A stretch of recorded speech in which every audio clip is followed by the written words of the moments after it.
All systems go.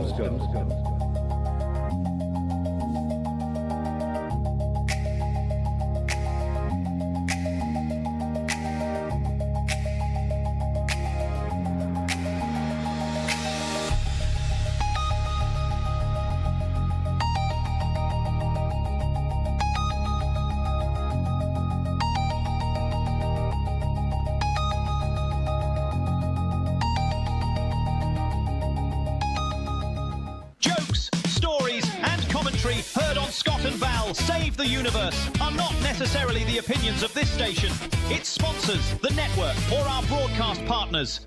Now, a brief safety announcement. Do not consume hot beverages during the first 15 minutes. The show has been linked to several incidents involving coffee being sprayed on keyboards, clothing, and through noses. If laughter lasts the full 2 hours, congratulations! You've earned honorary Twitch status! So tighten your seatbelts, lower your expectations, and you better go find the Roku remote. This is Scott and Val Save the Universe!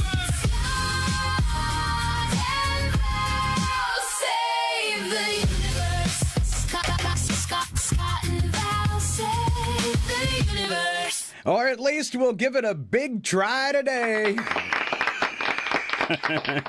Good morning. Welcome to Scott and Val Save the Universe, the radio show you should watch. And as we just said, you can do that on your Roku. And my beautiful sister off to, well, it depends on how you're looking at your screen and which side I'm on. This is like stage left and stage right. But right beside me, my beautiful sister Val. Good morning, Val. Good morning. All right. You know, when we decided we were going to try and save the universe, I think we bit off more than we could chew. I don't know. Maybe we'll inspire. If we inspire at least one person, haven't we done it? If somebody says, you know, I tried to do the right thing because I listened to your stupid show, and I did it yesterday by doing this. So yeah, if you've done something to save the universe, head on over to our Facebook page. Val's going to give you the directions on this in just a second. But our Facebook page under Rogue Frequency Network, and maybe tell us how you save the universe. There's something great you did. It's okay to toot your own horn because we have a part we're doing in the second show called Humans Being Accidentally Awesome. And we've got a great story today, I think. So, at least one of them I think is really good. So. All right. And she did it herself, and I made that our lead story. Well, that's why I think it's good. And you get to do it, of course. I figured she wrote this; she can read it. There you go. All right. So what's happening this morning, Val? All right. We are on your radio this morning at 102.7 KCHW in Chewelah, Washington, and online with live video, which is kind of new for us. We can do it on Roku TV via the Kick app. So just if you're on your Roku TV, go to the App Store and find the Kick app. Today you can also find us on Facebook, YouTube, and Twitch under KCHW or Rogue Frequency Network. Segments today with our cast of silly people include Alan Milani, Joe Wazinski, and Ken Owens is on vacation. He's taken kind of a page from my book and going on vacation way too often. Yes, totally. And I doubt his wife is awake yet this morning and listening to the show, but I will say happy birthday to his wife, Pam Owens. Oh, right. Now they're on vacation, so did Pam stay home? Pam stayed home, yes. So good for her. I think that's her vacation. Get away from Ken. There's probably more than one wife that would say that. Yeah, exactly. We also have Nigel, our AI sportscaster, and he will be covering the world of auto sports today, wait for it, it's toe wrestling. And with pictures. Rubik's Cube. Yeah. Rubik's Cube and mermaid competitions. Yes. Mermaids. Yes. So I think that we'd be better if we had fairy competitions. That could go a couple ways. Dragon competition? Dragon competitions. All right. All right. Odd news now. We've moved that to 7:40 and taking its place in the second hour by almost popular demand. Almost. Another segment of UFO, yes or no. And we have a ghost, too. Yeah, we're going to do a little paranormal stuff today. So some cryptids and a ghost. Yeah. Yeah, and I want to say again, if you have seen a UFO, we would love to hear your story and share it online. If you had any pictures you snapped, that would be even better. But, since we're kind of veering off into the paranormal stuff too, if you've seen a ghost, if you have any encounter stories, yes, we want to hear from you. Please share them. We do. We want to hear from you. Messages at facebook.com / Rogue Frequency Network, all together, no spaces. All right. Right. And finally, if you wish to comment, again, Scott just gave you a little way to do it there. Please visit us at facebook.com / Rogue Frequency Network, all one word, as we are not quite talented enough to watch all 6 platforms that we're on. Yeah, if you're posted on the KCHW page or the YouTube page for comments, or on their pages, we can't go back and forth while we're trying to talk. I think right now on my computer I have one. Oh, I don't need to have that open. Let's turn that off because that's probably stealing system resources. We never want to lose system resources. No. I've got 1, 2, 3, 4, 5, 6, 7, 8, 9 programs just on this PC. And I run a computer back at the radio station with this PC. And then my other PC, it runs the radio station and another program. So it gets off a little easier. But it's kind of crazy, so we can't read at the same time. But what we can do is bring you this morning's jokes. And as usual, my beautiful sister kicks it off. All right. A new poll reveals if the 2028 presidential election were held today, it would be 2.5 years early, but really, really convenient. I didn't write that one. Yes, I did. Summer is a season in which people try to keep their house cool, as it was in winter, when they complained about the cold. Researchers say the ideal bedroom temperature for sleeping is 67 degrees. Okay. That's actually my favorite temperature in the house and probably why I nod off so much. Now that you're getting older, do you nod off in the chair, Val? Oh, yeah. But, it's kind of one of those things. We have the air conditioner in the house. It's actually set to 72.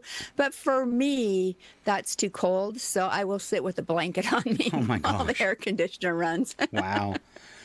If you're new to the show, you might not know that my sister and I are actually from North Dakota. And North Dakota is the state with the most bars per person. And I'm sure my sister will drink to that. My goal is to visit everyone. All right. A study found that eating walnuts daily lowers your cholesterol without increasing your weight. The study was funded by the California Walnut Commission, though. Oh, cheaters. So take that with a grain of walnut shells. So, you know what? I just went ahead and ignored the results, which claim walnuts increase your IQ and give you invisibility, too. I wish. Can you see me? Brad also read the other day that walnuts, just 5 a day is all you need to increase that IQ and save your brain. But wow. Yeah. Wow. Yeah. But again, if it was done by the California Walnut Commission, you can we really believe trust that as much as you do. Yeah, as much as you can trust anything the T-Man says. All right. You missed it the week you were gone. I had things I trust more than Trump. Everything? And How long was your list? I think I had 12 on there, and I'm working on round 2. Just put that out there. And this one's going to be like a whole video production. I'm working on the storyboard and the script, and I'm getting props. One of my props is going to be a shaky ladder. Oh. Because I trust it more than Donald. All right. Another thing I've been working on is me and Val doing all these shorts. You see a lot of them on Instagram and TikTok, just little 1-2 minute videos, clips from the show, that kind of stuff. And I've been doing these ones you might have seen on our page, the ancient shorts from the past. I've got one with House on the Haunted Hill and the Last Man on Earth. So those are kind of fun, and I'll be doing some more of those. Let me get to the right screen here. Oh, I didn't even realize I flipped it. All right, so this one needs a little setup. So this is a blast from the past. This video is Johnson Motors. You know, Johnson boats, right? Boat motors. Okay. You know, the engines on the back of boats. So, but they're out of business. All right. So this is a video from around, I couldn't find the exact year. This is a video from around 1980. And it just didn't age well. And I thought, how fun to play that. All right. So of course. This is from Johnson Boats. And you don't need to see the video, but we are the show you should watch. Ancient shorts from the past on RFN. You've got your sunrise, you caught a prize, you're mating your Johnson. Party nights, summer whites, your friends and your Johnson. Rooster tails, water trails, your kids and your Johnson. Saturday nights, distant lights, your girl and your Johnson.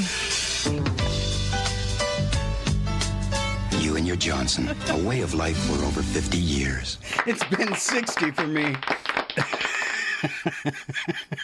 Oh, that is hilarious. I'll post that later today if you want to share it with your friends. But Oh, yes. wow.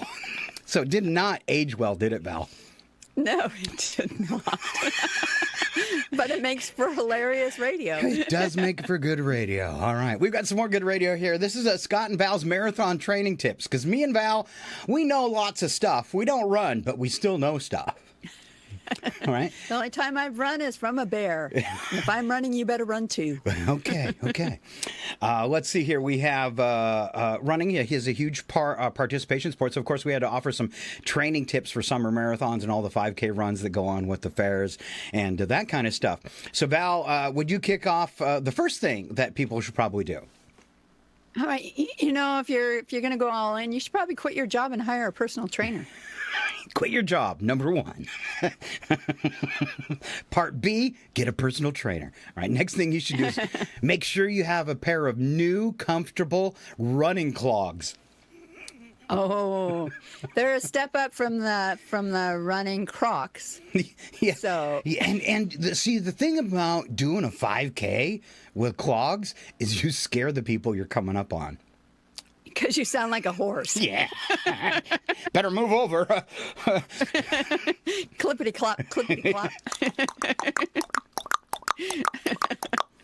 Did that sound okay? Yeah, I think so. All right, sound effects from my tongue.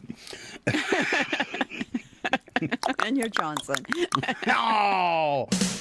All right. I love that boat. All right, familiarize yourself with the course ahead of time so you'll know how to direct ambulance at your location. Loser. All right. Protein load with plenty of steak or pork and beans the night before you start a marathon. Nobody will want to follow you. Nobody in the front because of the clogs. Nobody behind me because of the beans. He's got the lane to himself, ladies and gentlemen. And look at him go. Look at him go. Try to run at least once before race day. Just once, at least. Yeah. Staying hydrated is important, so be sure to drink plenty of bodily fluids.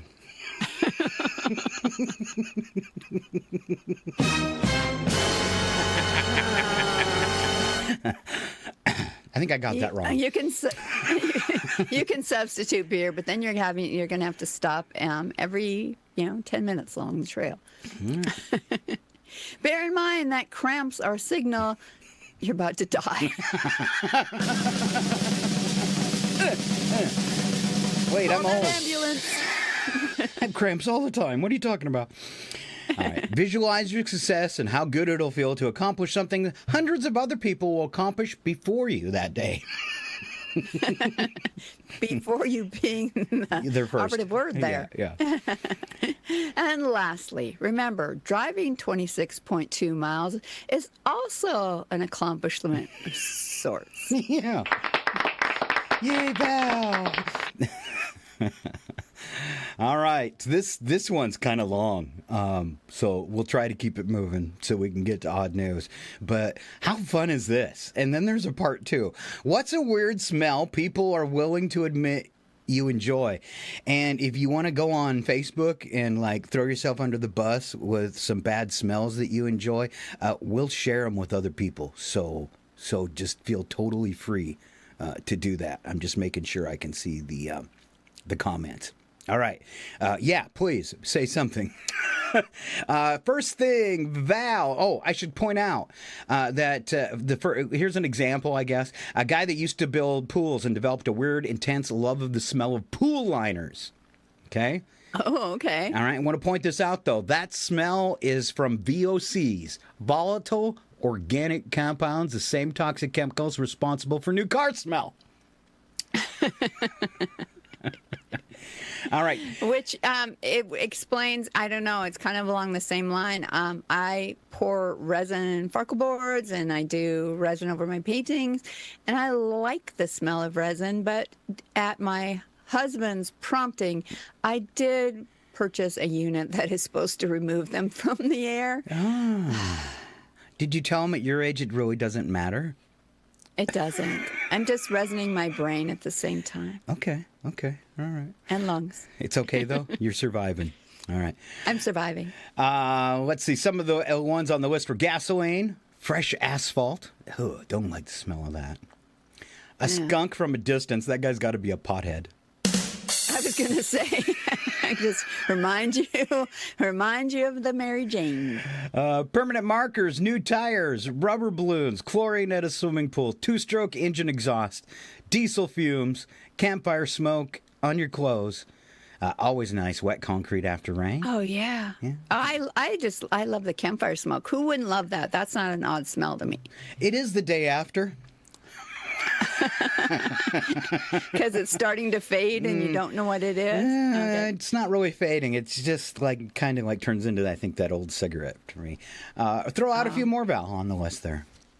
You know, I'm going to go back to permanent markers because I do like that smell. Oh, yeah. Yeah, a lot of people do. Yeah, so some people like the smell of hot electronics, burning leaves, freshly cut lumber. Again, I don't know how you could not like that smell.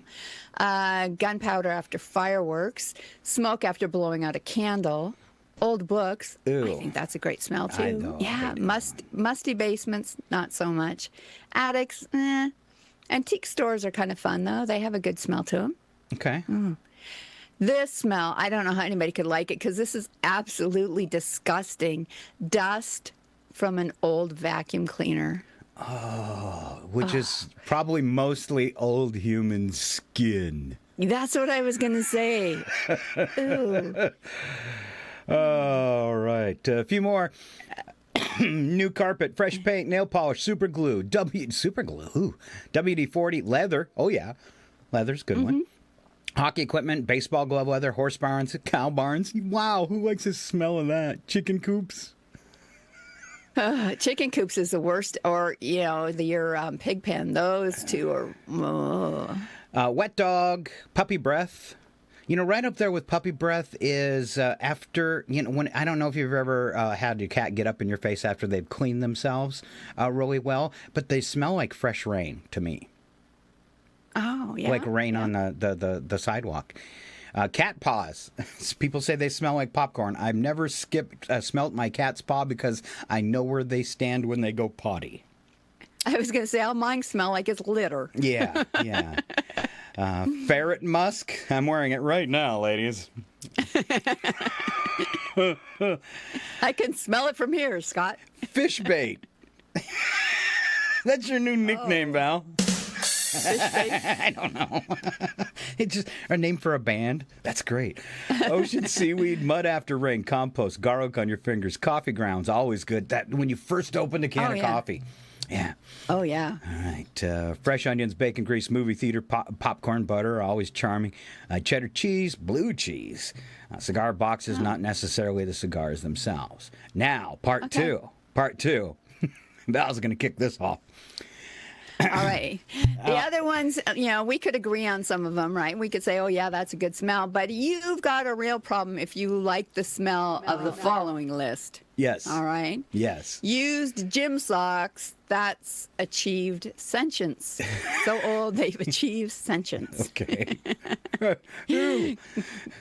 Grandpa's CPAP machine.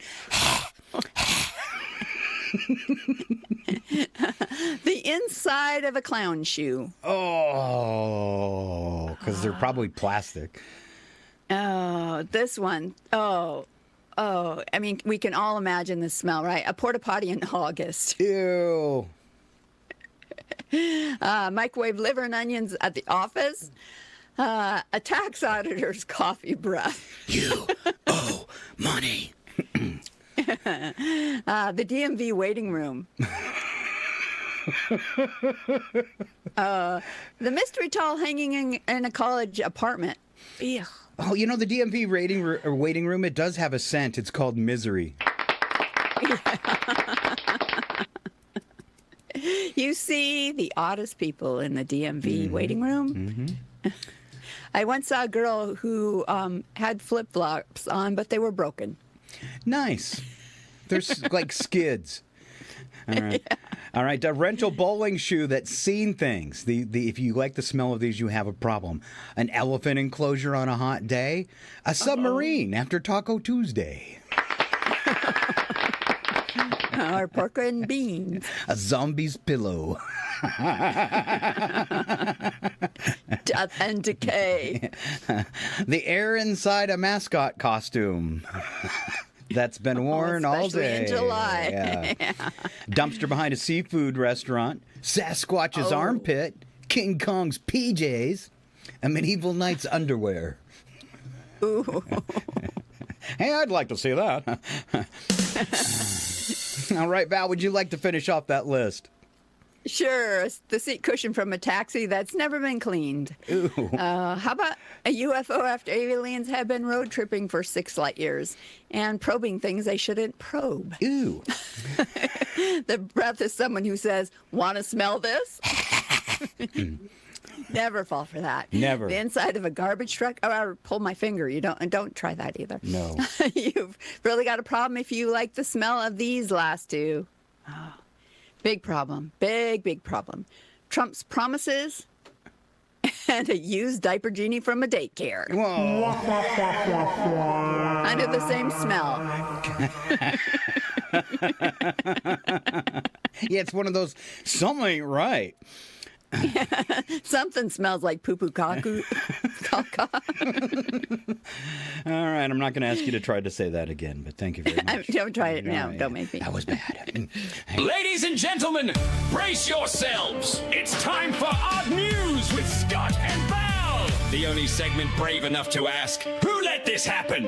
And then read it out loud anyway. Proof that evolution is taking a coffee break in America. And 1 or 2 other places too. This isn't fiction. It's humanity, unsupervised, on Odd News with Scott and Val. All right, here we go. Today's Odd News, and kicking it off with our very first story, a phantom mime, my sister Val. All right. Residents of a quiet Massachusetts community recently discovered that the scariest thing you can encounter in the woods isn't Bigfoot. It's a mime. Ew. Police say a man dressed head to toe as a classic French mime spent weeks startling hikers, dog walkers, park employees, and more. Witnesses reported seeing the silent performer lurking behind trees, appearing out of nowhere, and silently staring at people before wandering off. Things reportedly escalated when authorities saw the mime stripped down to his underwear, coated himself in cooking oil, and continued roaming around the park. Eventually, officers tracked him down and arrested him. Now, I know you're thinking, if a mime gets arrested, and does he have the right to remain silent, or was he already exercising it? Yeah. The good news is residents can once again enjoy the park without wondering if they're about to be trapped inside an invisible box. I think that would be kind of the excitement about attending the park, though, don't you? Yeah, just I didn't know you could mime. Like, it works really good on the camera. Wow. Wow, I got something for this. Do you think he can mime with broken arms and legs? Come here, creep.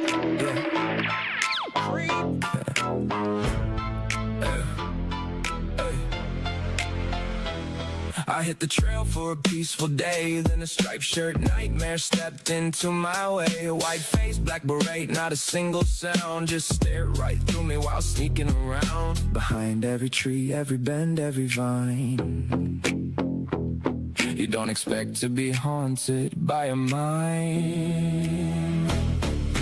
Mind, creepy vibe, silent as a ghost, but he won't hide. Mind, creepy vibe, she just annoy me with an invisible ride. And he stripped to his underwear, covered himself in oil.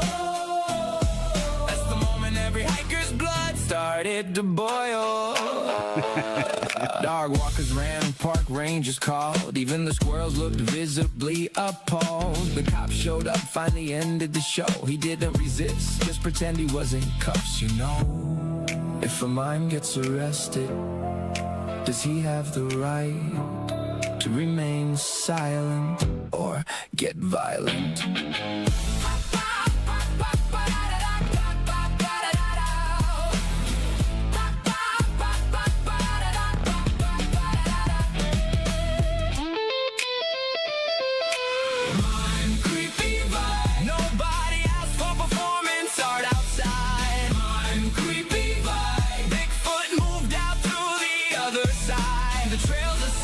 The campers have survived, but somewhere tonight an invisible box is occupied.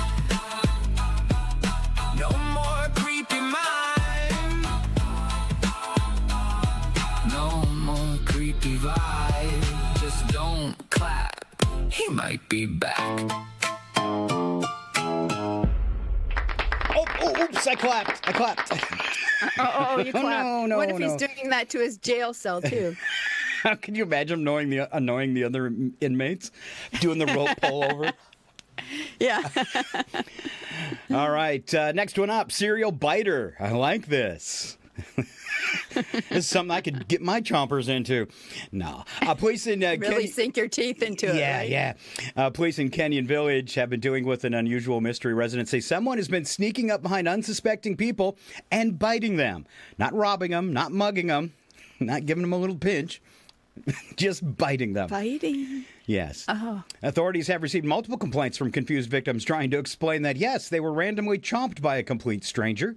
Investigators still trying to identify the mysterious biter and determine why this person apparently believes they're living in a zombie movie. Dun, dun, dun. It's got to be one awkward police report. Excuse me, ma'am, what happened? I was just walking home. And? And somebody bit me. Where, ma'am?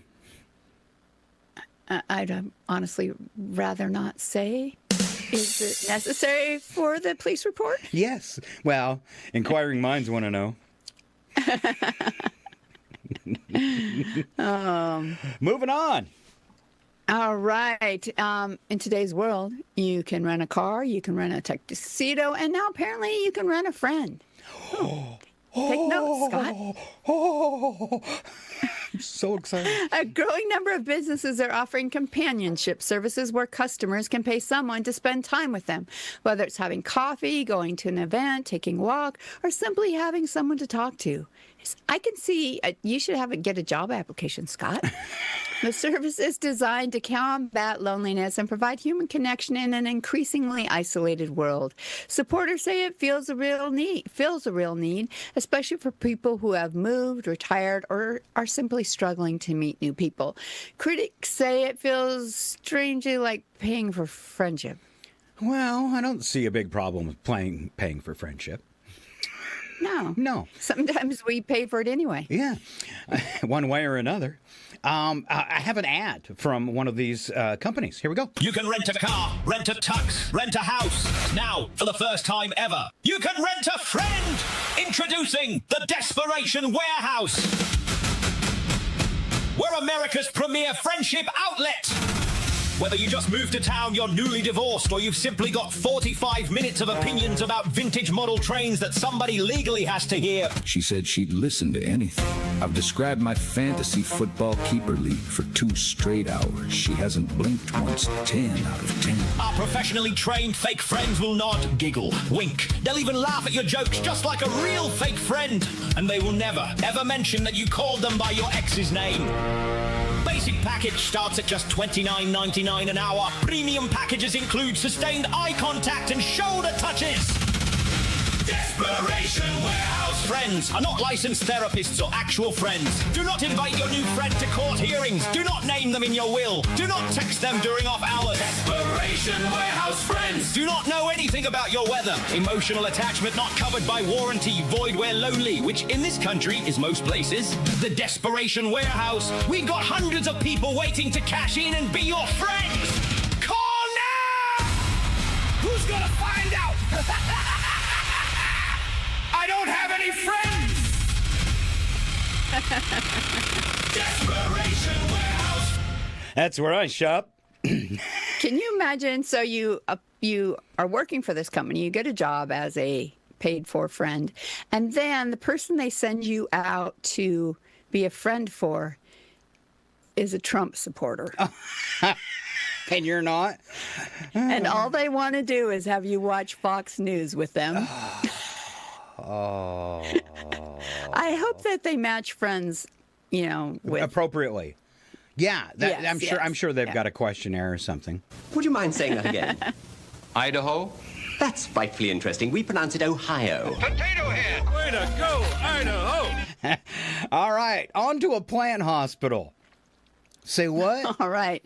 Move over, veterinarians and doctors. There's a new medical field growing. Get it? And it involves patients who don't say a word, move very slowly, and occasionally need a little dirt. Plant hospitals are becoming increasingly popular as people bring in struggling houseplants for professional care. Experts diagnose problems like overwatering, poor sunlight, nutrient deficiencies, and the most common plant emergency of all. Owners who love those plants so much, they've killed them. Or almost killed them. All right. Plant experts say the biggest mistake people make is assuming every plant wants the same thing. Yeah. Apparently, some plants like attention, some like to be ignored, and some are basically teenagers with roots. Good news is these hospitals are helping plants recover. The bad news is your cactus may soon have better health care than you do. Dun, dun, dun. Ooh, I wonder if you can get like a plan, like a yearly plan, like by insurance, because I would need it. I kill every plant that comes near me. Well, you might need insurance for the doctor bill. All right. Yeah. So I got it. I'm gonna I had an imagining of what it would be like at the plant hospital. So just a quick video. Nurse, we're losing chlorophyll. Scalpel. No, wait. Hedge trimmers. This patient's a little prickly, isn't he? It's a cactus. If you're not watching on video, it was a cactus. But it made me think, Val, what are some things a nurse or doctor at a plant hospital might say to each other? So would you start, and we're going to go back and forth on these. Okay. I'm starting. BP is stable, but morale has taken a hit. Nurse, we've hit the thorny part of this procedure. I removed 3 spines, only 4,997 to go. We're going to need a tetanus shot for everyone in the room. Suction? No, not the cactus, me. I just grabbed it. I've done surgery on sea urchins that were friendlier. If this thing asks for water, don't believe it. It's manipulating us. Just like when I asked for a drink. Ooh, get this one. Its insurance only covers annuals, not perennials. This could get expensive. How about I've got good news and bad news. The tumor was just another cactus. Oh, that's good news then. All right. This patient's heart rate is Photosynthesizing. No, not that. All right. What you would say, one doctor to another, when you're working on a cactus, looks like another case of acute catastrophe. That's a tough one. I tried to split it up to make it easier to say. like catastrophe, but cactus in there too. Best plant hospital doctor line anywhere. This operation is really needling me. Congratulations, it's a baby. Succulent. Aw, it's so cute. And the last one, we'll have this patient back on the porch in no time. In no time. Thank you. Just so you can bring it to the brink of death again. We could do those as like little movie shorts. Call it the plant hospital. Oh, yeah, there you go. ER for plants. I don't know. All right. And you're up again, Val. All right. Authorities recently discovered a counterfeit money operation with a very unusual twist. The fake bills featured cartoon characters instead of traditional presidents. Oh, are you sure that wasn't one of the Trump bills? Yeah, it's coming. Just wait. Investigators say the colorful counterfeit currency was designed to resemble real money, but included obvious signs that something was not quite right. The bills may have looked fun, but officials reminded the public that using fake money, even if it has a cartoon character smiling back at you, is still illegal. Police say counterfeiters usually try to make a fake bill look realistic, which raises the question of what exactly the plan was here. Unless the goal was to convince people that the economy had finally reached Saturday morning cartoon status. But then wouldn't it be a caricature of Donald Trump? Yes, it would, Val, and here it is. Oh. Yeah, so they redone dollar bill in cartoon form. It looks pretty good. It says, "In ego we trust." United States of humiliation. And then above the one big insult. Ego reserve note. And then it's only a buck, and they're called insult dollars. That's a pretty good picture, though, isn't it? I'm surprised it wasn't signed in Sharpie. And then at the very bottom of the dollar bill, oh, it does say where the signature goes. Above it says signatures don't matter. And at the top, a lot of people are saying, "You're a cartoon." Yeah. All right. I love that it also has to say satire, political cartoon, not a real bill. Not a real bill, but I'm going to start handing them out. All right. Gender reveal party in Arizona took an uninspected turn. Why do these always go south? They seem to a lot, don't they? Yes. This celebration involved releasing blue painted doves. Oh. Yep. The idea was to create a dramatic doves. moment announcing the baby's gender, but wildlife officials quickly became concerned about the bird's safety. Rescuers were called after questions arose about whether the birds had been properly handled and whether the culling process could affect their health. Animal experts minded people that when planning a memorable announcement, the animals involved should not become part of the emergency response afterwards. Oh. Which proves once again, when it comes to gender reveals, stupid humans will find a way to make everything more complicated than simply saying, "It's a girl." And, doves, I was thinking Prince, and I think this needs a song. It's got a pretty good video, too. Here we go. Blue, really? This is not right. Poor dove.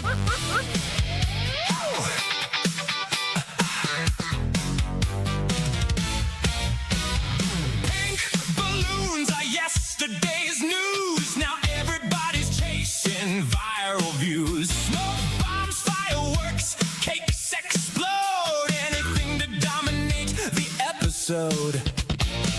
This week's brilliant masterpiece.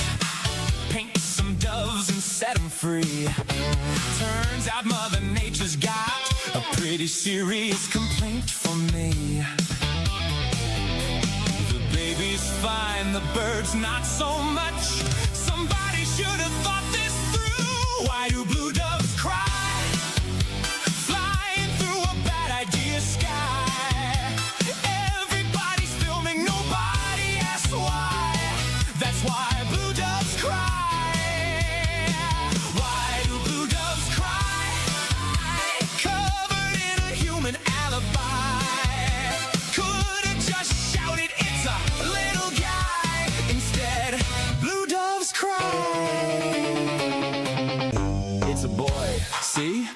Nobody had to chase a pigeon. Nobody had to call a biologist. Nobody had to scrub blue feathers. Why do blue doves cry? Just to make your tick-tock fly. The only thing that really took off high was bad ideas and blue doves in the sky. Why do blue doves cry? Nature didn't volunteer to try. Next time, skip the birds and simply cry. It's a boy.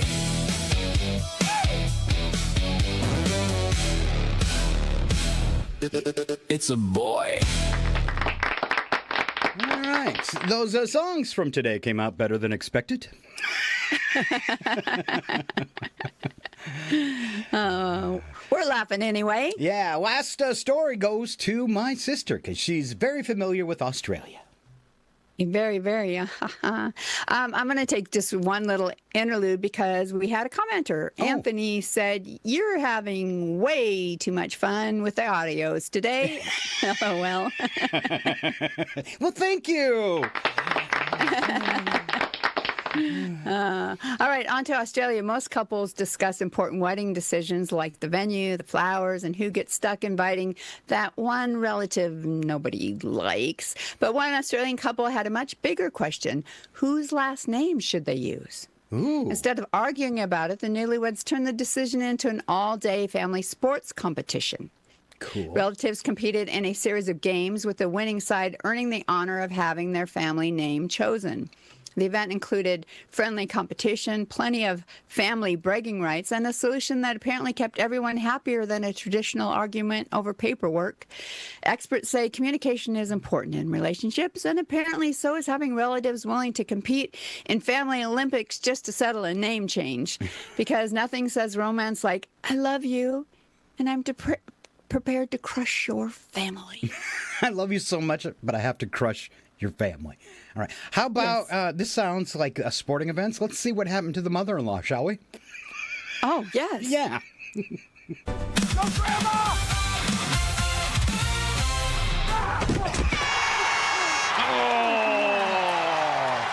You. She wasn't making much sense there at the end. You know, that's worthy of a replay, isn't it? Instant replay. Yeah. It's a replay for Grandma. Go, Grandma!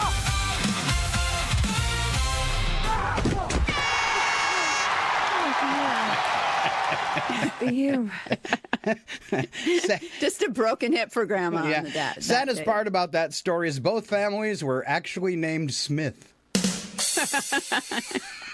know, I feel like only Australians would come up with something like this. They are a funny lot. They are. And, ladies and gentlemen, that is your odd news for Tuesday. It's also the time of the show. I can't believe the first segment went so fast. This is the time of the show when we take a little break so our friends at KCHW can thank their sponsors and all that good stuff. When we come back, the one and only Alan Milani, and he has whacked out weather for us all, and it's national weather. Stick with us. We'll be right back. It's Scott and Val, Save the Universe. Scott and Val Save the Universe will be right back.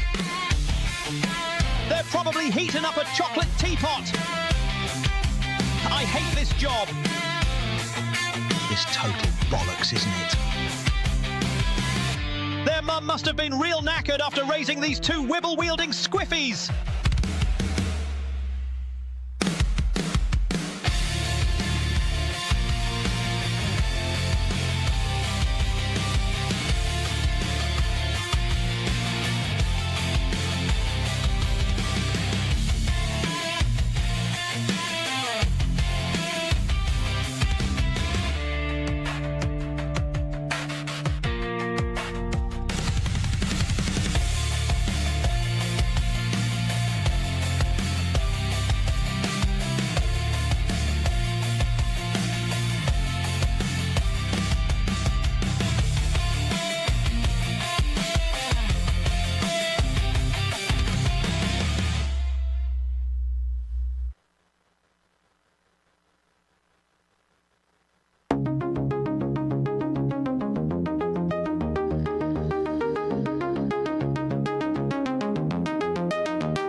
And we're back, yes, somehow still on the air, for part 2 of the Scott and Val Save the Universe show. The only program brave enough to tackle cosmic chaos, armed with opinions, questionable logic, and absolutely no official clearance. If the universe is saved today, it'll be by accident. Strap in, lower your expectations. Let's carry on.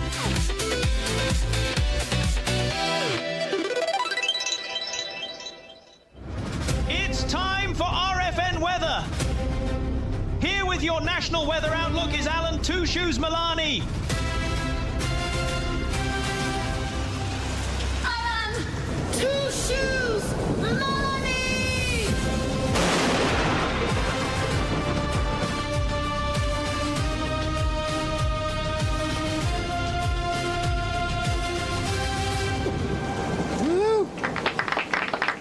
All right, welcome back to part 2 of Scott and Val Save the Universe, and we're bringing in our friend, Mr. Alan Milani. Good morning, Alan. Good morning, Squiffy. That's how it starts today. The insults start already. Right off of the bat. I don't want to waste any time. All right. So I saw a story this morning, Alan. It's kind of, I guess it's weather related because it has to do with air. Just that the entire country now is expected to be blanketed in smoke. The entire lower 48. I'm not surprised. It's crazy. All right. I was thinking this morning, I feel like we go from spring to smoke season. I mean, we have not had many days this summer so far without smoke. For sure. That's sad. For sure. Sad. And it seems like Inchelium gets hit every year, too.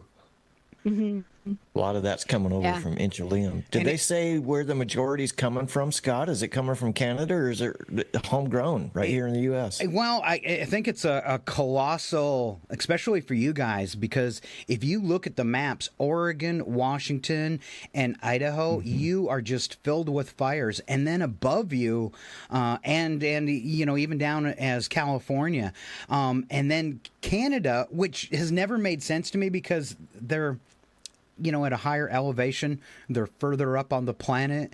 You would think that they wouldn't suffer from the dry like we are down here a little lower, but they're almost even harder hit. So here on the East Coast, that's what we get is Canadian smoke, which is okay. Do you have to pay a tariff for that? Yes, soon. Yes. They're charging us for inhaling. But I'm not going to tell them to turn it off. It tastes like maple sugar. Oh, that's good. Yeah, Canadian smoke tastes mapley. I like it better. Nice. All right, what do you got for us today, Alan? All right, good morning. Time to see what Mother Nature has planned this week, because apparently therapy wasn't enough. We'll kick things off right here in the inland Pacific Northwest. Spokane, Coeur d'Alene, and Points North start the week in pretty good shape. Tuesday brings pleasant morning temperatures with afternoon highs climbing into the 80s. By Wednesday and Thursday, we'll warm up into the upper 80s and low 90s. And by the weekend, many spots could flirt with the mid 90s. So enjoy today while the atmosphere is still pretending to be reasonable. Fire danger will remain elevated as conditions stay warm and dry. Interestingly enough, Scott, our weather forecast here is kind of like your personality, a little dry and irritating. That's why I have my sister on the show. Right? All right, let's head west. Yeah. Let's head west. Seattle and Portland keep a little marine influence around early in the week with morning clouds giving way to afternoon sunshine. Highs generally start in the 70s and low 80s before warming later this week. The translation, they'll spend another week reminding everyone that they have perfect weather while secretly owning 6 rain jackets just in case. Across California, inland temperatures continue roasting while coastal areas stay much more comfortable. San Francisco remains cool with its usual fog bank, while Sacramento and the Central Valley continue auditioning to become the inside of an air fryer. The desert Southwest remains brutally hot. Phoenix and Las Vegas will once again remind everyone that pavement is technically a cooking appliance. Afternoon temperatures well over 110 are common, so if you drop your phone, let it go. It's the deserts now.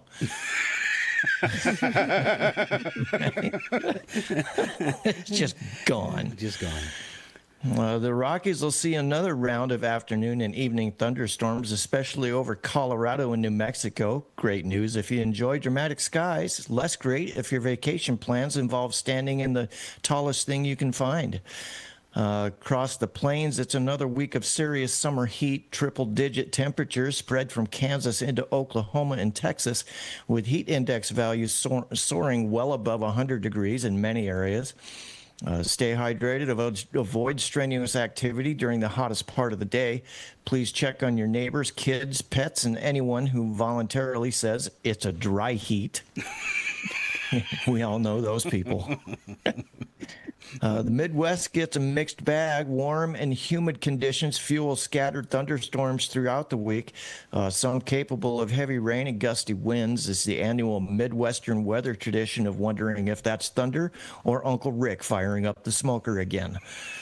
The Southeast stays hot, humid, and stormy. Daily afternoon thunderstorms continue popping up faster than Scott finds ways to blame the producer for his own mistakes. Wow. The Northeast gets increasingly unsettled as a storm system brings periods of heavy rain from the mid-Atlantic into New England through midweek. Localized flash flooding is possible, especially in urban areas, with some coastal wind gusts adding to the mess. If you're traveling the I-95 corridor, allow extra time and maybe bring a kayak just in case. Out over the eastern Pacific, Hurricane Genevieve remains a powerful major hurricane well offshore of Mexico. The good news is it's expected to stay away from land. The bad news is generating dangerous surf and rip currents along parts of Mexico's Pacific coast and Baja California. Basically, if the ocean starts looking extra dramatic this week, believe it, it's not putting on a show for Instagram. That's pretty much your weather report this week, you guys. All the way across the country, and now maybe a little outer space. We can do that, my friend. This week's destination is Neptune. If you're vacationing on Neptune this weekend, and honestly, you should really rethink your travel agent. Expect partly cloudy methane skies with temperatures hovering around 350 degrees below zero. That's cold enough to make Minnesota say, nah, we're good. Winds may exceed 1,200 miles an hour, making them the fastest anywhere in the solar system. Loose hats, loose spacecraft, and loose relatives are all expected to become someone else's problem. Visibility is excellent, assuming your eyeballs haven't frozen solid. The sun will appear as nothing more than an unusually bright star, so solar-powered anything has officially entered the Witness Protection Program. Neptune Weather Services issued a Category 5 Don't Advisory. Residents are encouraged to remain indoors, avoiding standing upright, and refrain from yelling, "Watch this," before stepping outside. That's your forecast through the weekend. Stay cool where it's hot, stay dry where it's wet, and remember, no matter how weird Earth's weather gets this week, at least you don't have to explain to your insurance company that your SUV blew off all the way to Uranus. I find this scientifically fascinating.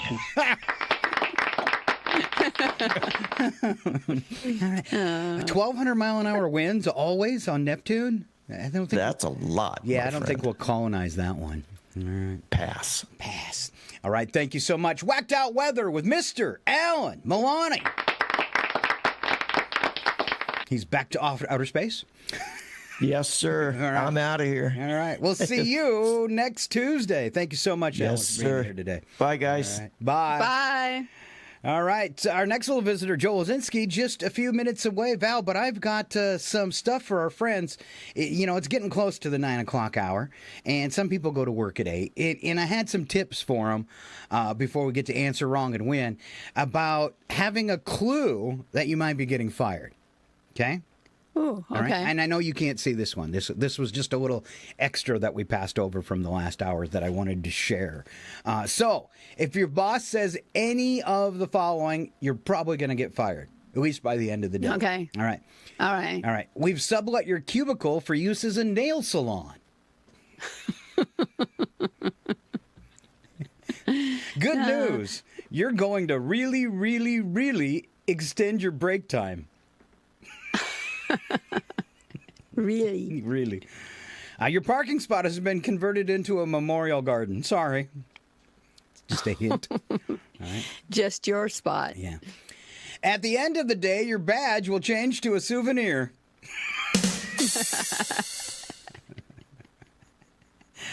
All right. And the last one. We're having your car towed, and we'd like to have you in it.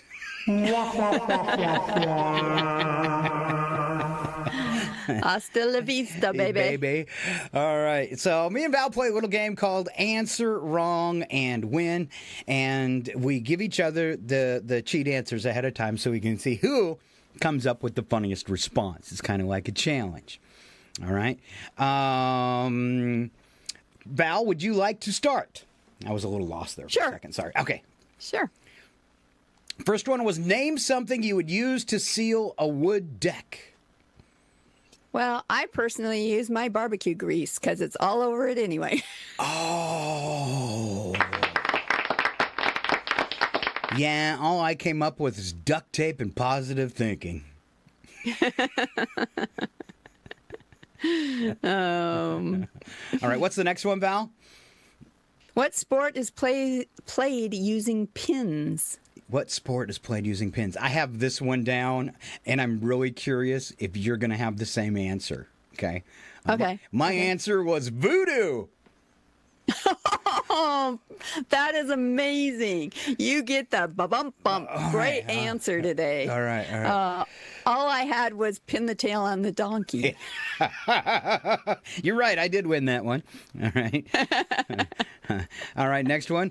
Name something a man gives a woman when he asks her to marry him. A lifetime of eye rolling. Oh, that's pretty good. We might be tied here, though. I sent a coupon for free tire rotation. I can call that one a tie, I think. All right. Okay. What's next? What color was Lucille Ball's famous hair? All right. So, if you don't know who Lucille Ball is, she was in an old television show, right? 50s and 60s. The Lucille Ball Show. Went for years. I say her hair was a little green unless I got behind the TV and adjusted those weird little knobs on the old TV. And I simply said black and white. Oh, that's a tie again. All right. We're still 1-1. Last one then. Which way should I look to see clouds? What did Val say? I feel like my answer is, you probably are going to beat me on this, but I just said down, because at least that's how we see it from the RFN 1701 spacecraft. That's right. They're right below us. I said just look toward Cleveland. Not that good either. We're going to call that a brother-sister tie. Woohoo! And hopefully we made you do this. All right, up ahead we've got, I'm going to do a quick time check. We got Joel Wilczynski. He came in a little bit early. So, Val, we've got time to do a couple more goodies. And let's go ahead and hit the date book real fast. Today is July 28th, if you're not paying attention. Here comes my sister with some celebrity birthdays. Do you want to go back and forth on these? I think that helps get through them a little quicker. Sure, you bet. Jim Davis is 81. He is an American cartoonist who created the globally recognized comic strip Garfield.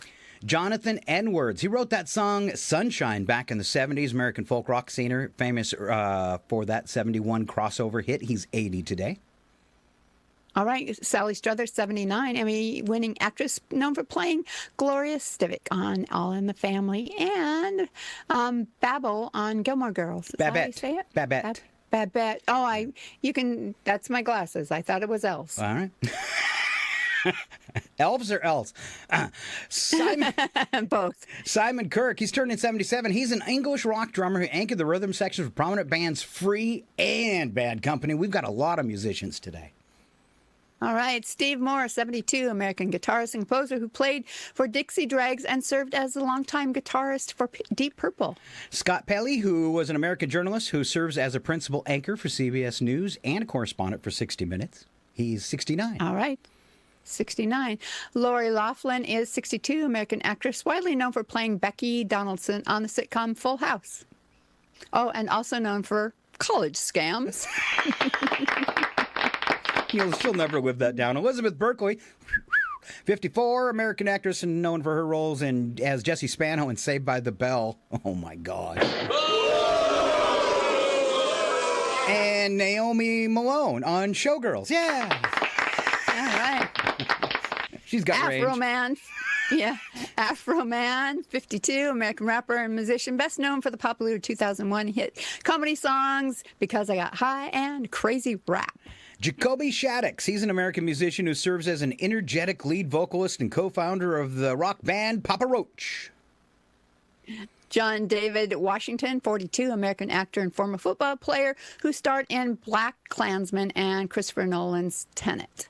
Soulja Boy, American rapper and record producer, went viral in 2007 with his massive debut single, Crank That. And we move on to special events. It's Buffalo Soldiers Day, commemorating the United States to honor the historic legacy of the All-Black Army Regiment formed in 1866. Also, World Hepatitis Day, global public health campaign backed by the World Health Organization to raise awareness of viral hepatitis. And World Nature Conservation Day, pay attention, an international initiative aimed at increasing awareness about protecting natural resources and ecosystems. And here comes Val with our goofy and food holidays for today. Wow. Ooh, I like the food ones. It's National Milk Chocolate Day. We know that sweet food holiday dedicated to treating yourself to creamy milk chocolate bars and desserts. Oh, it doesn't have to be just. See, I was thinking, I don't know, I read it wrong. I was thinking like, chocolate milk, but it's milk chocolate. Yes. All right. National Hamburger Day, a recurring food celebration honoring one of America's most famous and iconic fast food items. National Water Park Day, a summer observance and encouraging families to beat the heat and go on a water slide in Lazy River. Nothing better than a lazy river that serves alcohol. National Soccer Day, a sports-themed holiday designed to celebrate the beautiful game and organize local pickup matches. All right. All right, so moving on to a little bit of history that happened today. Beatrix Potter was born in England on this day in 1894. In a letter to a critically ill child, she told a story of 4 little rabbits, Mops, Flopsy, Mopsy, Cottontail, and Peter. The story, since published in 17 languages, was inspired by her own pet rabbit, Benjamin Bouncer. All right. Benjamin Bouncer. 1945, U.S. Army B-25 bomber accidentally crashed into the 79th floor of the Empire State Building. That was 1945. Do you even know that happened? I didn't. I didn't remember I did that from not. history. Yeah. All right, 1996, Dr. Joachim Huhr of Lubbock, Germany, not only performed a successful kidney transplant operation in 1996, he also provided his own kidney. That's dedication to your work. 1998, Chandler, Arizona, witness lifted a 2,400-pound car high enough for a 13-year-old boy trapped under it to crawl clear.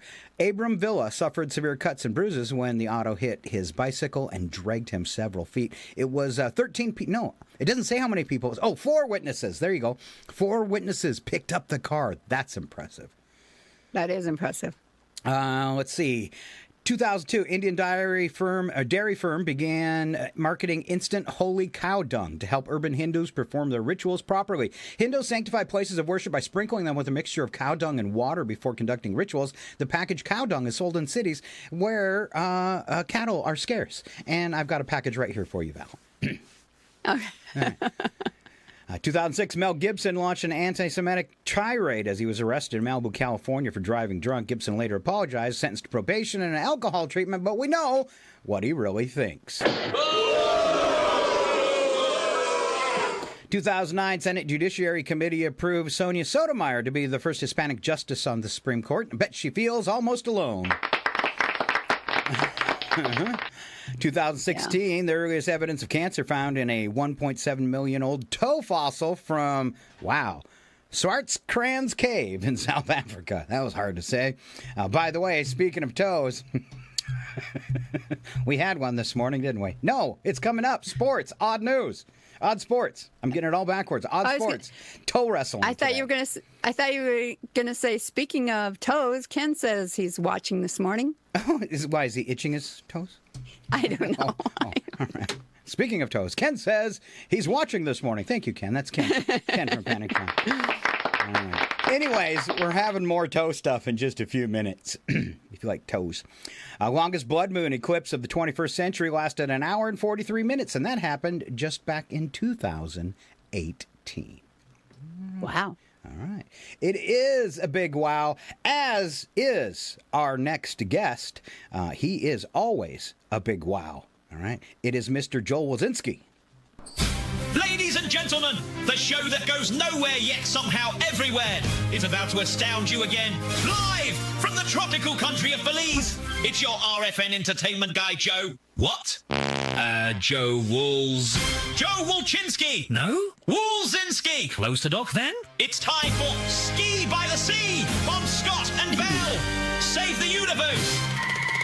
All right, we love this guy. Welcome back to the show, Mr. Joe Wazinski. Happy Tuesday. Good morning. Good morning. Good morning. Hey, we all have multi-talents, and I just want to share one of the talents I have. I do impressions. Oh. I mean, one of the most famous was, Rich Little, but here is my impression of a mime. Wow. Now, here's my impression of a stoned mime. It's a show you should watch. It is a show you should watch. Yes, you should.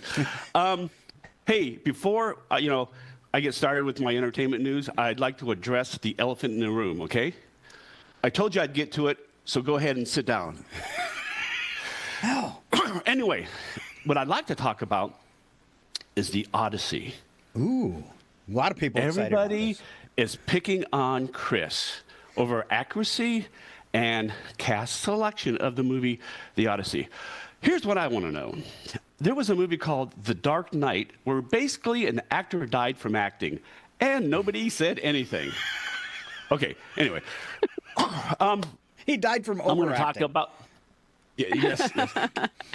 Great job. But anyway, I'm going to talk about how much the entertainment industry has made year to date. Oh. From the 1st of January to the 22nd of July, $1.7 to $1.8 trillion.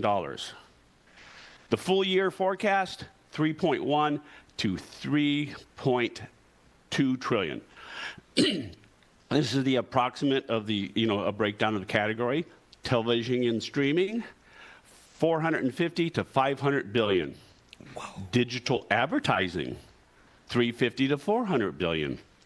Video games, 110 to 120 billion. Film and theatrical, 65 to 75 billion. Music, 44 to 55 billion. Live entertainment, 120 to 150 billion. And publishing, radio, podcasts, and other media, 550 to 650 billion. So I guess we should be getting that royalty check soon, right there, Scott?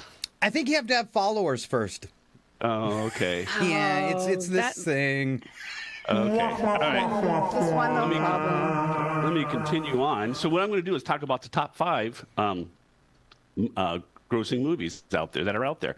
Okay. Number 1 is Super Mario Galaxy movie with $1.1 billion. Wow. Number 2,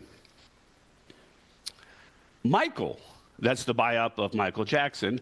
$1.1 billion. What's wrong with him? Oh, Toy Story 5. This is a show you should watch, so you understand why we're laughing. $959 million. Huh? Whoa. Oh, and we all love Toy Story, don't we? Yes. You did a pretty good Woody there. The Devil Wears Prada 2, $690 million. And then Project Hail Mary, I forgot to write down, but it got a lot of money too. All so right. anyway, my computer decided to kind of mess with me a little bit this morning. So I'm going to, there we go. In your go research, ahead. did you see it? I'd be surprised, are numbers still going up for people visiting movie theaters? Did you catch that? Because it seems like since COVID, there's been a real cutoff in not only the amount of movies released, but the amount of expensive movies like action and science fiction. That's a really good question, Scott. But here's my question. What do you mean by research? I just kind of, go on and get this information 5 minutes before the show. Oh, okay. But if you want me to start doing research, that royalty check's got to go up a little bit more. Okay. That's fair enough. I think the industry's doing okay. Okay. I think what I heard the other day, it's the best we've had, and I think since COVID. So. Right. Well, maybe they'll make more movies.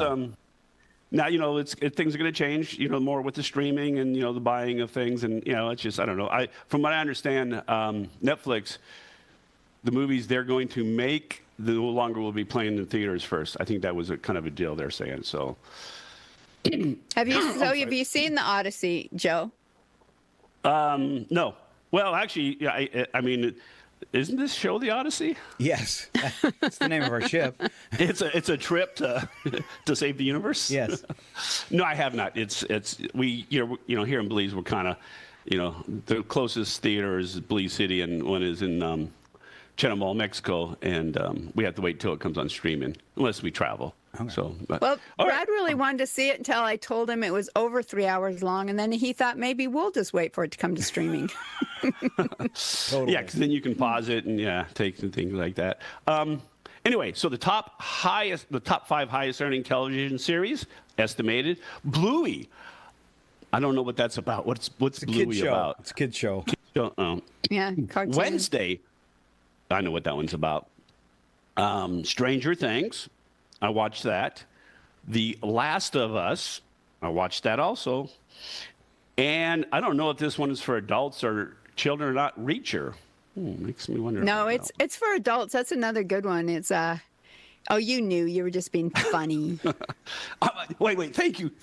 I was being funny. Thank you. Wow. Somebody. Did you hear that? Let me address the elephant in the room here. Did you hear that? Someone actually said that was funny. Hey, that's it for today's show. I'm out of here. No. You're going to leave on a good note? Yep.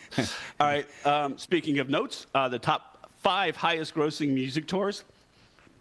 And we rehearse all this stuff hours ago, people, so it's not like it's, we're great. We just, this is all planned out. All right. So Coldplay, they have grossed over $150 million. Nice. Bruce Springsteen and the E Street Band, over $140 million. Wow.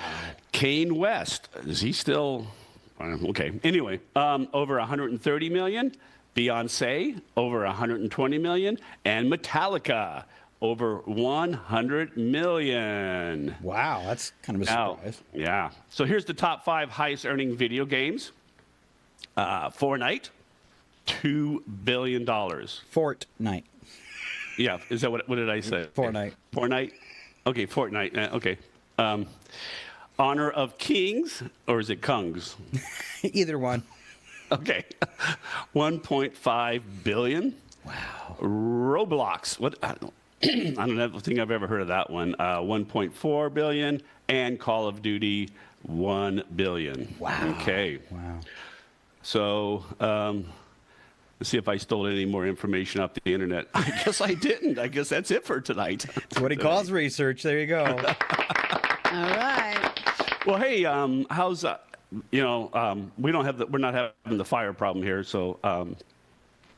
I kind of, we've been through it, and I really kind of feel for you guys. So hopefully they manage to get that stuff under control, and they do it quick. I know it's difficult. So, all right. Thank you. Oh, you're welcome. All right. So, hey, Val, thank you for that comment. I'm going to go write that down somewhere. Or could you record it and send it? Well, you guys, this will be on the air, right? Yeah. Oh, that's going to play exactly. in a loop. Yeah. That's going to play in a loop. We can make you a loop of it, Joe. All right. All right. You guys have a great day. I think I might head out to the beach. I don't know. Okay. All right. We'll see you guys later. Bye-bye. Life is rough in Belize. For Joe Wilczynski. Yeah, exactly. We don't have to tell him to have a good day. We know he's going to do it anyway. It's kind of like cheating, isn't it? Yeah, pretty much. It is. I think so. All right. Stand by. Set back. Believe it or not, it's this week's Humans Accidentally Being Awesome. We're saving the universe with Scott and Val. All right, this is our feel-good news segment. We like to call it Humans Being Accidentally Awesome, or Humans Accidentally Being Awesome. We can never remember, so just you can interchange those 4 words all you want as long as we're accidentally awesome, because not very many of us are purposely awesome. besides like doctors and nurses and paramedics and stuff like that, and military. All right, Val worked really hard. Val did some research, and she's going to kick off her first story on humans being accidentally awesome. All right, this story actually comes from a post on Adam Kinzinger's Facebook page, and I ran across it today, and I thought this is awesome. So in 1904, the Haskell Free Library and Opera House opened. It has never been an ordinary building, though. On one side of the black tape running under the bookshelves, visitors stand in Vermont, but on the other side, you cross into Quebec. It was built this way on purpose to symbolize the friendship between our two nations. And for over a century, that friendship allowed Canadians to walk freely across our border to reach the library's one and only entrance, which happened to be on the American side. There was no customs line, and they didn't need a passport. They were just neighbors walking into their neighborhood library through one shared door. Then, last year, the Trump administration ended the arrangement. New rules meant Canadians could no longer walk right up to the door, but had to drive to a port of entry and wait in line just to go to the library down the road. Overnight, the friendliest store on the border was closed. But not for long. As the library story gained attention, it started to receive donations from people across the U.S. and Canada, many of whom had never even seen the building. And despite new entry restrictions, the library saw more visitors than ever as the community rallied its support. Within weeks, the library had 6 figures in hand, so they decided to convert an old emergency exit into a real entrance on the Canadian side. Officials and neighbors from both countries crowded into the ribbon cutting last month, and Canadians finally walked into their library again. Despite what has gone on in the government over the past year, real people on either side of the border have been busy trying to maintain a friendship that was built over a century ago when the Haskell Free Library and Opera House first opened. When the door was shut on their friends, they gave everything to build a new one. Now, the political rhetoric is just as loud as ever, but it will eventually end. Meanwhile, the friendship between the citizens of both countries may be quiet, but it will continue, because when it comes right down to it, there's always humans who will step up and be accidentally awesome. Nice. Good one. What a great story. I mean, this is our closest neighbor who we've had a relationship with forever. And when Trump is gone, God rest his soul. We are going to have so many relationships to have to try and rebuild. It's going to be a really rough job for the next president, I think, to go back and fix so many things that have been tried to be broken or destroyed. So, all right. Next one up is a UPS driver who's being hailed as a hero after noticing something didn't seem right during a routine delivery. When the longtime customer failed to answer the door and several other warning signs caught the driver's attention, he decided not to simply leave the package and move on. Instead, he contacted 911 and stayed nearby until help arrived. First responders discovered the elderly resident inside suffering from a medical emergency and in need of immediate treatment. Doctors later said the quick call likely prevented a much worse outcome. It's a reminder that delivery drivers often know their neighborhoods better than almost anyone, and sometimes a routine stop turns into a life-saving one. That's so cool. You know what I do for my Amazon driver, because he has to come visit me so much, and he has to walk a little ways to get to my door? When it's hot out, I always leave him a cold water and a candy bar, or I should say a health bar. Yeah, he digs it. So. Right. That's really cool, and I feel that's the sad part for me, at least in this area, is you never have the same Amazon driver, because I feel like our UPS driver we know well. We've had him for 15 years, but our Amazon drivers are different every time, and so I miss that connection that you have with someone that you see on a regular basis. You get to know them, too, I wish, in your 15-second visits. I wish that part would change. Yeah. One thing I will throw out there, though, there's a feature that you can use if you feel like your Amazon driver is going above and beyond. All you have to do is say to Alexa, thank my driver.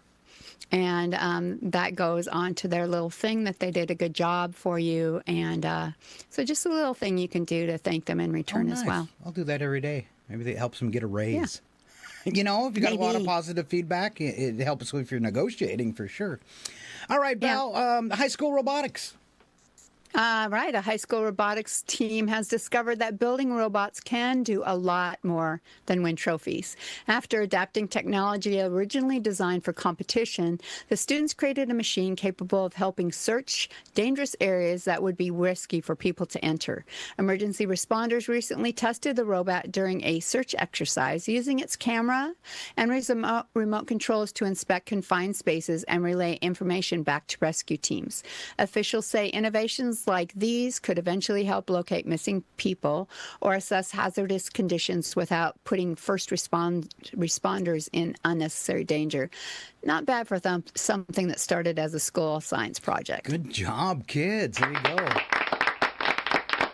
I wasn't quite sure if we'd covered that one once before. I know we had something similar, but I opted on the side of it's a worthy thing. So we'll do it again in the worst case scenario. Our last one, passengers on a commercial flight. This is another one that's going to tug at your heartstrings, Val.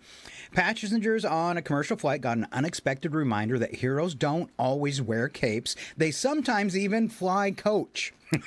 When a passenger suffered a sudden medical emergency shortly after takeoff, an off-duty nurse immediately identified herself and rushed in to help. Working alongside the flight crew, she assessed the passenger, provided emergency care, and helped stabilize the individual until the aircraft could land and paramedics be aboard. Airline officials praised the nurse's professionalism, saying her quick actions gave the passenger the best possible chance before reaching a hospital. Fellow travelers rewarded her with a round of applause after landing, proving that sometimes the best in humanity shows up at 35,000 feet. Yeah. Amazing. That is a nice one, and it made me tear up again. We did that last week, too. That's awesome. All right. Well, I kind of teared up over the story I did about the library. Yeah, and, it's just the stuff going with Canada is, the war in Iran's horrible and everything, but the stuff I think that happened to Canada, since I've always lived next to that country, just befuddles me. I don't get it. Why you would pick on your best friend? Why you'd that's what I was going to say. Why would you bully your best friend? Yeah, I mean, we've had a contentious relationship with the countries in the Middle East forever, right? Yeah. I mean, but you look at this, that we've always had a great relationship. They're, our closest neighbors are, they've been allies all these years. And, I just, to pick fights on purpose just doesn't make sense. Yeah. All right, we are making our way toward the end of the show, and we're going to wrap it up today with our little fun program. Is it a UFO? Yes or no? But before then, we have a stellar guy, and Val, you'll be pleased to know, and you'll get to watch it. Some people on the radio won't be able to see it. Nigel has got a girlfriend for today's Odd Sports. What? Greetings once again, you magnificent collection of odd sporting enthusiasts and people who've accidentally clicked on the wrong YouTube video. I'm Nigel Wobbleton Teacup IV, your superior AI sportscaster, here to prove that the phrase world-class athlete can be bonkers.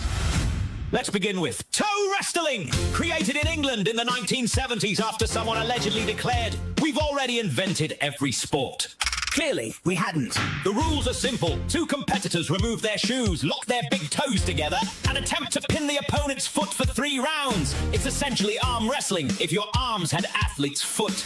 There are officials, referees, national championships, and competitors train for years. Imagine explaining that to your boss. So, why do you need Friday off? I'm representing Britain internationally. Oh, football? Toes. Even stranger. Contestants have to pass a foot inspection before competing. Nothing says elite athletics quite like hearing. Sorry, your toe has been disqualified. Next up, speed cubing. This is solving a Rubik's Cube so quickly it makes the rest of us question our own intelligence. The average person picks one up, twists it for 15 minutes, mutters close enough, and peels the stickers off. These lunatics solve it in under 4 seconds. Competitors spend hours memorizing thousands of move combinations. Meanwhile, I'm still trying to remember where I left my spectacles. The best part? Before each solve, they stare silently at the scrambled cube for a few seconds. To normal people, they're studying. To me, they're receiving instructions from aliens. One blink, hands move fast. faster than a caffeinated octopus. Done. Done! The crowd goes absolutely wild. It's basically Formula One for geometry. Finally, mermaid competitions. Yes. People willingly strap both legs into one giant fishtail and call it a sport.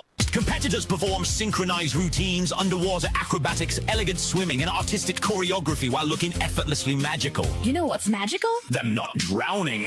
Professional merfolk can hold their breath for remarkable lengths of time while smiling gracefully for the judges. Judging includes creativity, technique, costume, and presentation. So somewhere, a disappointed coach is saying, Your dolphin spin lacked emotional commitment.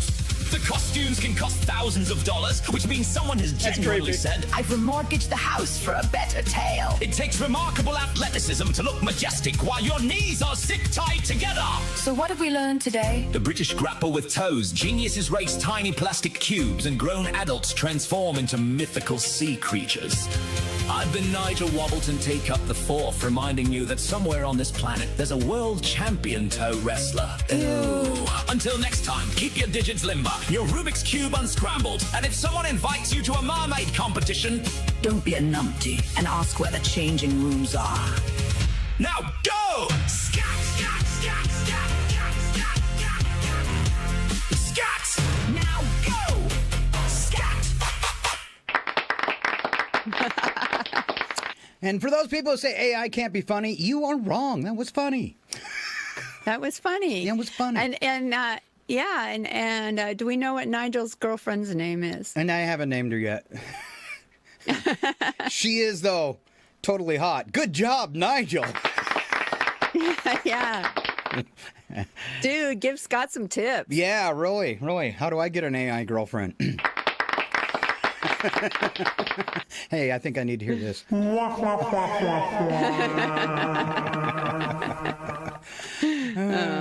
All right, if you want to catch rebroadcasts of Alan's Weather or Odd Sports, we do post those after the show. It will be a few hours, though, because I've got to go clean a cabin. But that's a good thing, right? Well, it's something that makes you money, unlike our show. Oh, hey, yeah. But actually, what I want to do instead of cleaning the cabin is cut up the show. Yeah. It's funner, right? It's funner. Everyone, look up to the sky! What is it? Is it a bird? Is it a plane? It's a UFO! Run for your lives! It's time for UFO! Yes or no? Control room, we have a... My God, it's landing right on top of us. It is landing on top of us, and it's here. All right, UFO, yes or no. Going to cover a few stories from the past you might not have heard of. And, Val, one of them that you sent me was about the Nimitz, and that one's been covered so many times. Don't feel bad, but I did drop it. Just that's all right. Because it had been covered so many times. But these other ones that you found and sent in are totally amazing. And why don't you take us to Belgium? All right. This is called the Belgian UFO wave. It went from 1989 to 1990 when thousands of people across Belgium reported seeing enormous triangular craft silently flying overhead between late 1989 and early 1990. Police officers, civilians, military personnel all submitted reports describing large black triangles with bright lights at each corner and a central light underneath. The Belgian Air Force eventually scrambled F-16 fighters to intercept the objects. Radar operators recorded unusual targets, but despite multiple attempts, the fighters were unable to identify or intercept them. The Belgian government openly investigated the sightings, making it one of the most transparent official UFO investigations in history. Wow.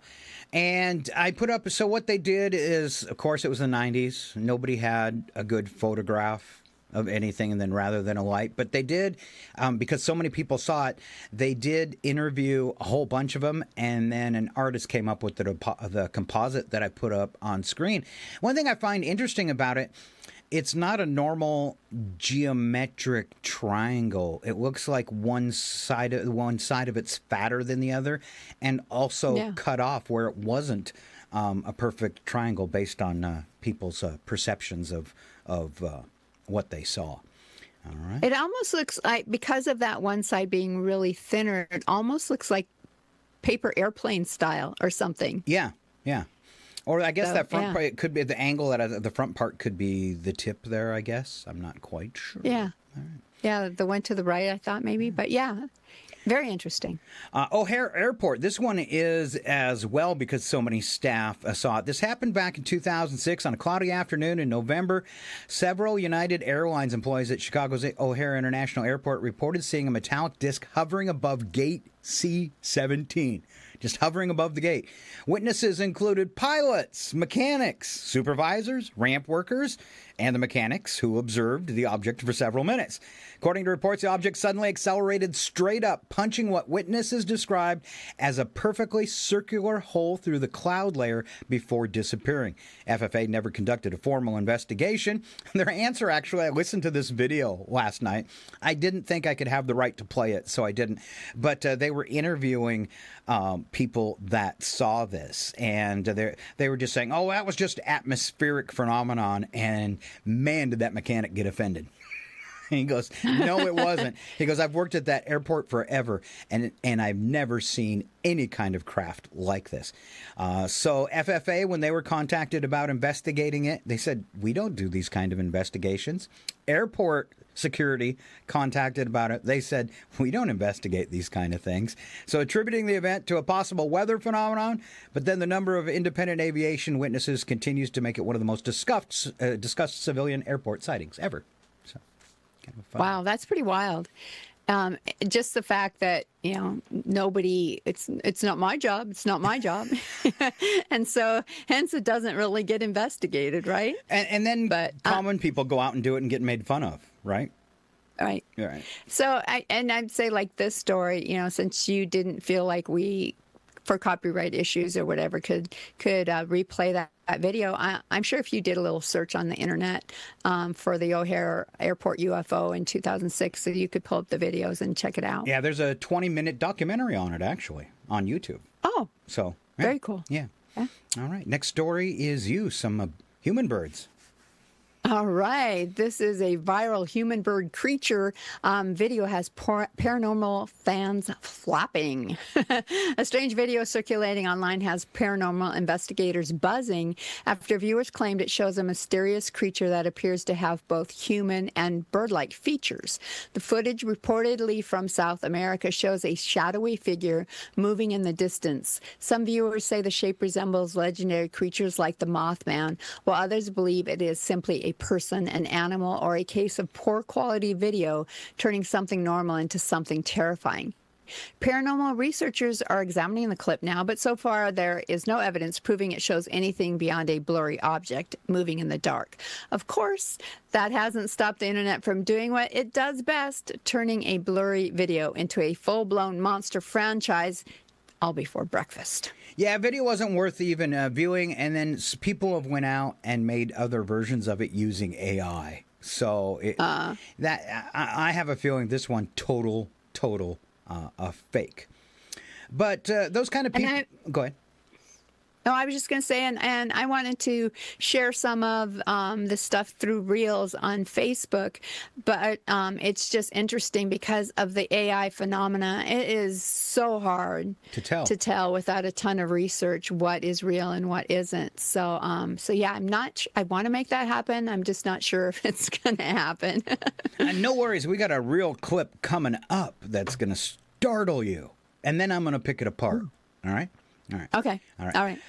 Paranormal researchers recently gathered for a convention focused on UFO sightings, ghost investigations, unexplained phenomena, and legendary creatures. The event brought together UFO enthusiasts. It just happened this past weekend.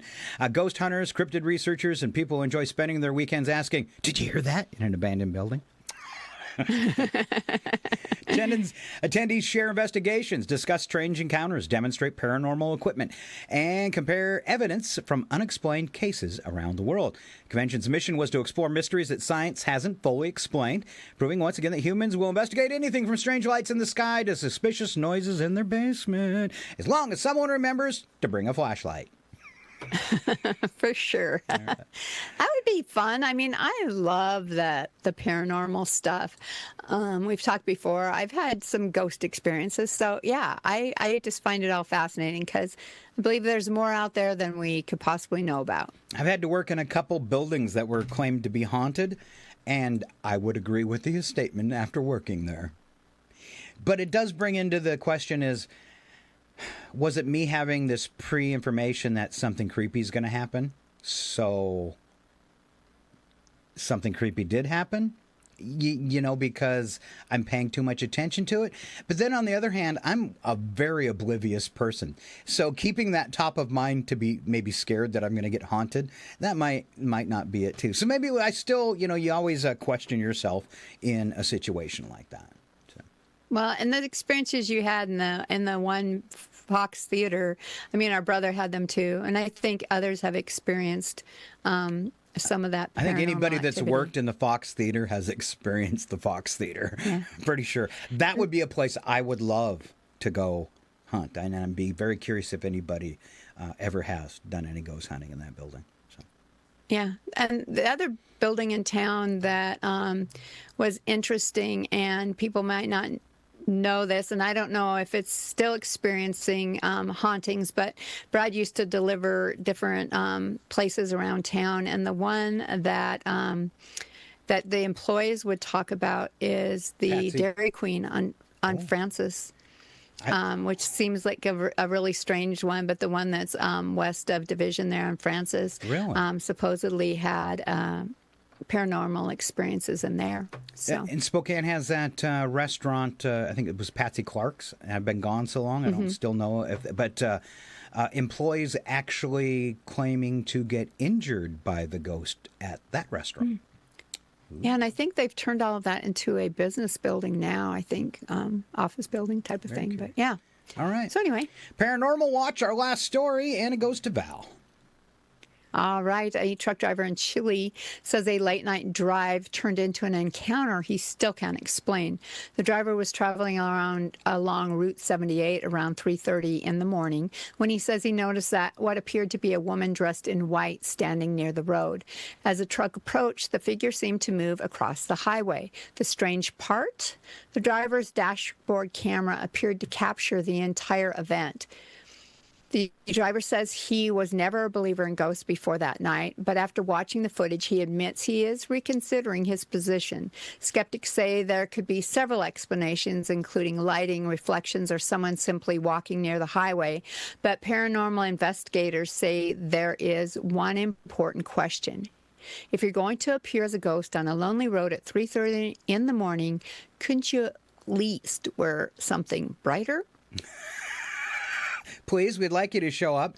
All right, this is frozen for a few minutes, and I am going to point out there's some kind of road sign and then something with a light off in the distance. But look where the circle is, and you can see there's something that appears to be translucent on the road. Yeah. And this is going to play several times, and it does kind of look like a person. I guess my problem, I'm going to pause it right here with this one and see if it'll... Oh, it stopped it all the way. Let's see if I can get it to go again.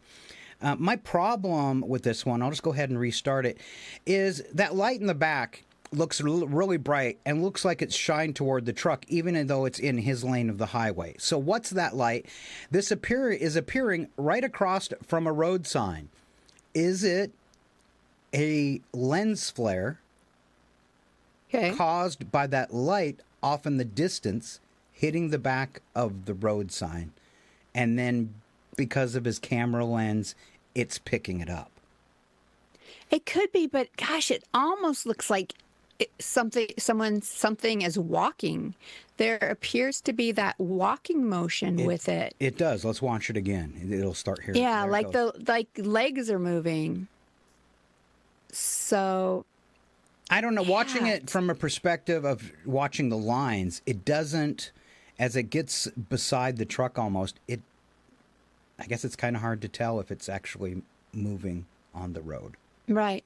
And could the reflection, because you can see his mirror, right, of his vehicle. Yeah. Isn't that what we're seeing on the one side is the mirror of his vehicle. So is the mirror of the vehicle, because you see that light by a little light on the ground by whatever it is. So is that a reflection from the sign ahead, reflecting off his mirror and appearing there? There's so many questions, but it does. I mean, when you just watch whatever it is, you swear that it looks like it's walking. It does. It almost, and that's what doesn't make sense with what I'm saying about the reflection from the sign and stuff, is because you can see a torso, you can clearly see feet. Yes. So walking. Yeah, so it does appear like you can see whatever it is shirt and its shoes, and that's it. Yeah, you really can't see a head on it. So, yeah. But anyway, this is a show you should watch. So check it out on our Facebook page and all the other platforms when Scott has a chance to kind of cut this stuff up and check it out, because it is, that one's hard to, I think, to fully debunk when you can see that motion. It just, if it was kind of a big blob that just seemed to be hanging out there, you'd be like, reflection, all of that, but it sure does moving, look like there's. It looks like, and if I was right about the reflection from the light off in the distance and the sign, you wouldn't have a second one down below like where the feet are. You just kind of have that what kind of looks like a torso there. Yeah. So that's a fun one. It's just so wild. Yeah, that's a fun one. Yeah. All right, so you'll be able to find that as at the end of the show today, and then over the next few days, I cut up all of our different segments and post them individually. But you'll be able to catch that with your own eyes if you'd like to. Just to go follow us on our Facebook page, and you won't miss it. And Val, it's the end of the show. Do you have any closing words for us? It's been a blast as always. I think my brother often worries about whether we're going to be able to fill up a show, and it just never ever seems to be a problem, because once him and I get talking, I think we could go all day. Yeah, I put extra things in for Phil, and at the end they're usually still green. That's our color for Phil. Yeah. So exactly. So, I would say just thanks for being here for the Scott and Val Save the Universe. This is episode 25. 25. Yeah. That makes it sound like we're a quarter 25. century. Yeah. It doesn't seem like we've been through 25 of these since we retooled at the first of the year, and that's even with some vacations in there. So. It's certainly gone by fast, and I think that's because we just have so much fun. So hopefully the listeners do too, because And for the people that watch it on video, it's a lot different than just doing a radio show. It takes me a couple days to get ready for an hour and 45-minute show, because of the content and the videos and the camera shots and the scripts and all that stuff. So it's quite the endeavor. That's just getting ready and not now cutting everything up afterwards to start posting online. Yeah. So you know what? He works hard for all of you.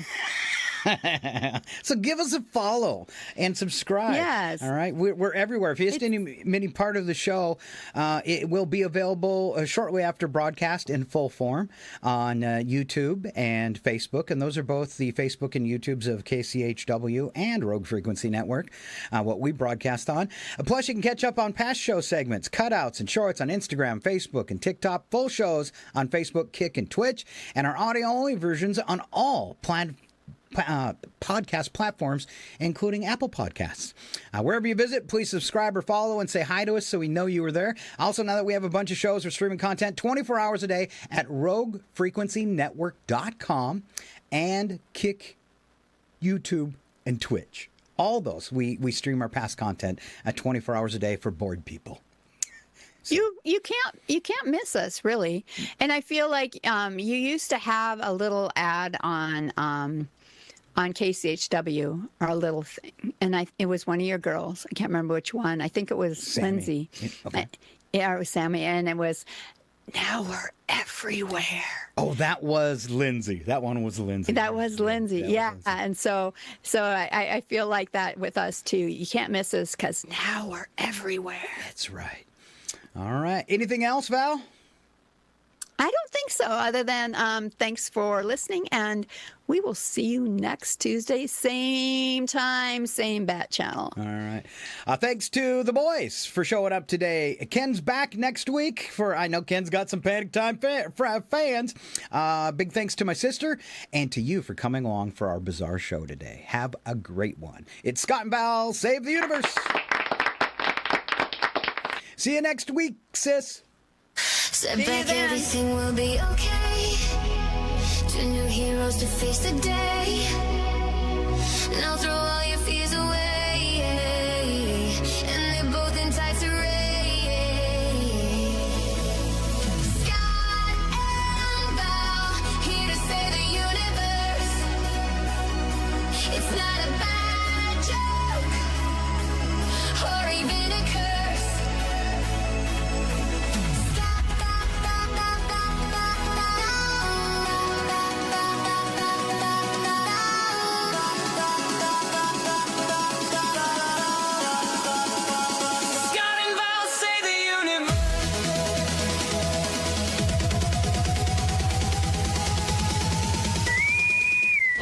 Will self-destruct in 20 seconds. This is your last chance to push the cancellation button. Engage. Don't forget, catch Scott and Val here every Tuesday morning at 7:20. I hate this job. Scott and Val save the universe.